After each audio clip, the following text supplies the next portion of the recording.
네, 안녕하십니까. 시선파트너즈 이세현입니다. 오늘 영상은 2022년 중소벤처기업진흥공단 정책자금 융자계획이 공고가 돼서요. 서울정은 바로 내일부터 사전상담 예약을 해야 되는 상황입니다. 그래서 정책자금을 내년도 활용 계획이 있으신 기업들은 좀 참고하시라고 일단 급하게 공고 나온 내용을 정리해서 영상으로 담아볼까 합니다. 첫 번째는 그 내용을 보니까 융자계획 지원 공통상황 이렇게 해서 이제 자금 용도가 시설자금, 운전자금으로 구분된다 이렇게 되어 있고요. 시설자금은 시설 구입자금, 사업장 건축자금, 사업장 매입 이렇게 세 가지로 구분을 해놨고요. 특이사항은 뭐냐면 작년에는 임차보증금도 시설자금 항목이 있었는데 그게 빠졌습니다. 그리고 두 번째는 사업장 매입 같은 경우에는 사업장 확보를 위한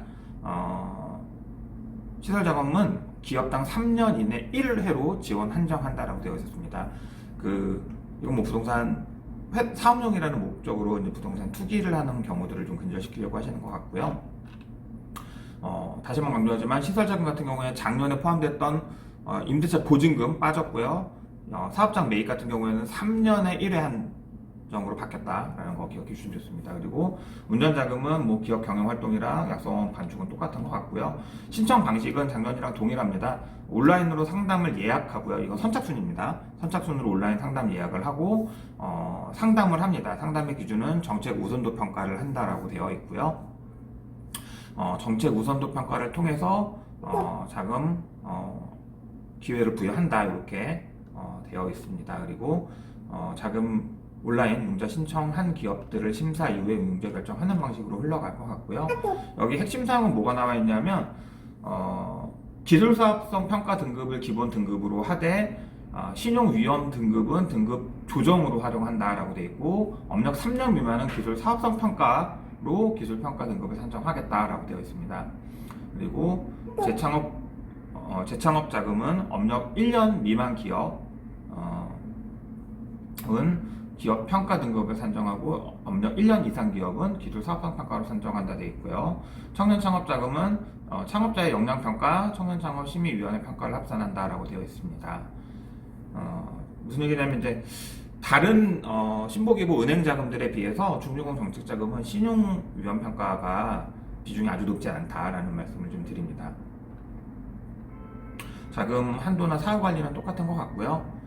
융자 제한 업종 이렇게 해서 이제 고소득 및 자금 조달에 상대적으로 용이한 전문 직종들은 제외되어 있고 사행성 그다음에 공공 부분은 제외한다라고 되어 있습니다. 그래서 작년에 예외적으로 코로나 때문에 병원들도 지원 대상이 됐었는데 올해는 빠졌네요. 그리고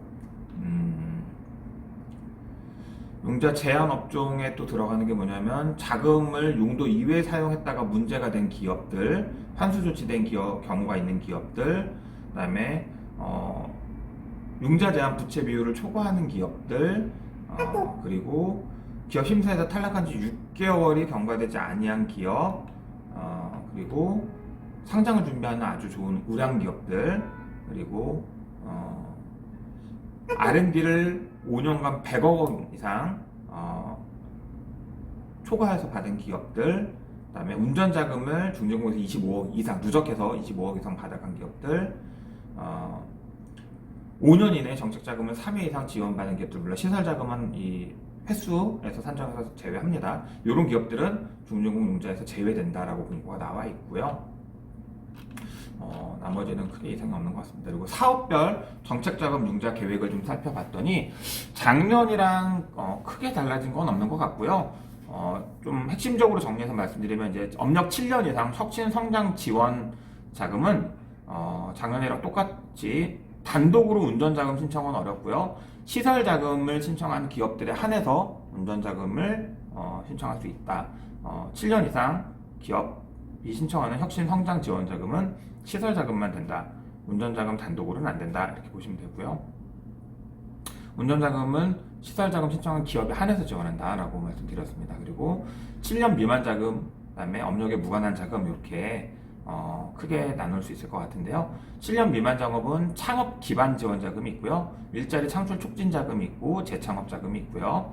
업력에 무관하게 신청할 수 있는 자금은 이제 개발기술 사업화 자금이라고 해서 특허, 연구소, 벤처, 뭐 NET, NEP 등 뭐 이노비즈, 메인비즈 이런 각종 인증을 갖고 있는 기업들에게 우대되는 개발기술 사업화 자금, 그러니까 기술을 개발하겠다는 일종의 자금이죠. 그게 있고요.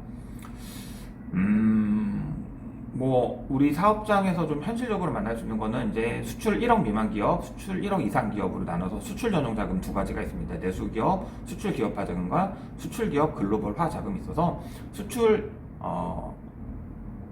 예를 들면 1억 미만이다, 10만 불 미만이다라고 하면 이제 내수 기업 수출 기업화 자금, 그리고 수출 기업 글로벌화 자금은 수출 실적이 1억 이상 있는 기업이 대상이다라고 보시면 좋을 것 같습니다. 그래서 개발기술 사업화 자금과 수출 관련된 자금은 업력에 무관하게 신청할 수 있다라고 말씀을 좀 드렸고요. 그리고 업력 7년 미만 자금으로 이제 대부분의 기업들이 운전 자금을 조달하실 텐데요. 7년 미만 기업은 청년 전용 창업 자금 39세 미만, 업력 3년 미만의 기업이 운전 자금 1억 한도, 제조업은 2억 한도로 신청할 수 있는 청년 전용 자금이 하나 있고요. 그리고 노멀하게 그냥 우리 이제 7년 미만 누구나 신청할 수 있는 창업 기반 지원 자금이라는 게 하나 있고요. 그리고 일자리 창출 촉진 자금이라고 있습니다. 그래서 이제 3년 이상, 3년 연속 일자리가 늘어나는 기업, 혹은 최근 1년 청년 근로자들을 고용한 기업, 그다음에 뭐 청년 추가 고용 장려금 등 지원 사업에 참여하고 있는 기업이나 청년 근로자가 30% 이상인 기업, 뭐 그리고 뭐 일자리 유지, 내일 채용 공제, 뭐 청년 내일 채용 공제, 청년 친화 강소 기업, 성과 공유 기업 인증 제도를 선택하고 있는 기업이나 중소기업 특성화고 인력 양성 사업 참여 기업, 시도 교육청 추천 우수 선도 기업 등 해서 이제 일자리를 늘리고 있거나 청년을 많이 채용하고 있다라는 걸 입증할 수 있거나, 아니면 이제 뭐 내일 채용 공제 상품들을 활용하고 있는 기업들은 일자리 창출 촉진 자금을 신청하시면 좋을 것 같습니다.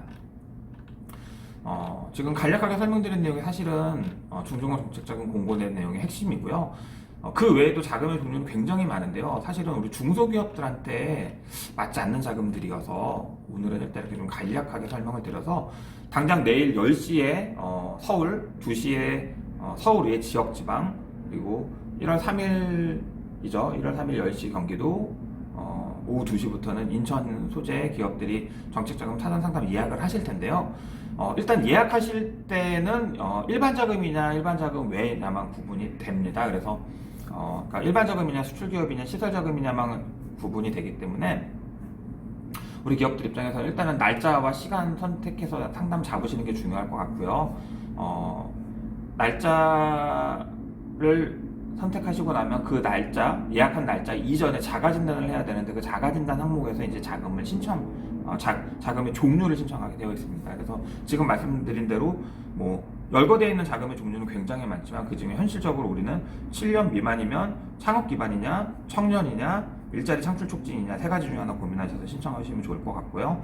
7년 이상 기업은 단독으로 운전 자금만 신청할 수는 없다. 시설 자금을 신청하는 기업에 한해 시설 자금의 50% 한도에서 운전 자금을 신청할 수 있다. 이거 기억해 주시면 좋을 것 같고요. 그다음에 업력에 무관하게 신청할 수 있는 자금이 개발 기술 사업화 자금과 수출 관련된 자금이 있다. 그래서 이거는 업력에 무관하게 신청할 수 있다. 이렇게 좀 기억해 주시면 좋을 것 같고요. 이제 코로나가 장기화되면서 사실은 매출이 많이 급락하거나 어려운 업체들이 좀 있으실 때요. 그런 기업들을 위한 자금이 이제 긴급 경영 안정 자금이라고 있습니다. 그래서 코로나나 뭐 환율, 정부 정책 등으로 인해서 피해를 받은 기업들의 경우에는 우리 기업이 매출이나 영업이익이 전기 대비 10% 이상 감소했다라는 걸 입증하실 수 있다라고 하면 긴급 경영 안정 자금으로 선택하시는 게 유리할 수도 있습니다. 그래서 정책자금과 관련된 설명 한번 드렸고요. 하나 유의하실 거 두 개 말씀드릴 건데요. 첫 번째는 뭐냐면 중지공 정책자금 융자 제외 업종이 있습니다. 그 중에 하나가 뭐냐면 건설업이에요. 그래서 건설업의 경우에는 특정 건설업, 환경설비, 산업시설, 조경, 냉난방, 배관, 건물용 기계장치 설비, 방진 방음, 내화, 소방시설, 전기, 통신공사업을 제외한 나머지 건설업들은 정책자금 지원에서 제외된다. 그래서 건설업들은 정책자금이랑 매칭시키기가 어렵다라는 거 좀 기억해 주시면 좋고요. 두 번째는 부동산업도 안 된다라는 거 기억해 주시면 좋습니다. 우리가 이제 부동산업이다 아니다를 제조업으로 넣어놨으니까 제조업입니다 이렇게 생각하시는 분들이 있는데, 사실은 사업자등록증상의 부동산업인 경우도 있지만 부동산을 처분해서 일으키는 자본소득이 매출에서 차지하는 비중이 많으면 부동산업이에요. 그걸 좀 기억해 주시면 좋을 것 같고요. 세 번째는 보건업 안 된다라는 거 기억해 주시면 좋을 것 같습니다. 그래서 당연히 병원은 안 되는 업종에 속하고요. 아직도 많은 치과기공소 중에 보건업으로 업종업태를 구분해 놓으신 분들이 있는데 신청이 안 된다라는 거 기억해서 빨리 제조업, 치과기공업으로 바꿔 놓으셨으면 좋겠습니다. 마지막으로 정치자금 신청하실 때 내일 이제 10시에 서울 지역은 게시가 될 텐데요. 상담 예약이 게시될 텐데 분초 싸움이 될 거고 또 아마 박 터지게 아마 클릭 싸움을 하셔야 될 텐데요. 하나 팁을 말씀드리자면 사전에 로그인을 하셔서요. 중진공 온라인 자금 신청하기로 들어가셔서 프로세스를 동의한다라고 넘어가시면 이제 우리가 일반 자금이냐, 뭐 시설 자금이냐, 뭐 수출 기업이냐 등등 중에서 하나 선택하게 돼서 그걸 누르고 넘어가시면 달력이 나옵니다. 화면에 그 달력 화면에 미리 들어가 계시는 게 훨씬 유리하다라는 말씀을 드리고요. 10시가 딱 되면 로그인해서 거기까지 가려고 하는 시간이면 벌써 예약이 끝나는 경우들이 많기 때문에 달력 화면까지 로그인 된 상태에서 가서 대기하고 계시다가 10시가 되면은 이제 월을 달력을 움직여서 월을 왔다 갔다 해서 파란색 글씨가 뜨면 그 날짜가 예약이 가능한 날짜다. 이렇게 이해하고 준비하시는 분들이 훨씬 더 확률적으로 유리하실 것 같습니다. 그래서 2022년도 정책자금 활용 잘 고민해 주시면 좋을 것 같고요. 특히나 2021년 매출이 2020년 대비해서 별로 보잘것 없거나 성장세가 없거나 혹은 뭐 재무 비율이 안 좋을 것 같다라고 예상되시는 업체들은 연초에 2021년 결산서가 확정되기 전에 정책 자금을 활용하시는 게 현명할 것 같습니다.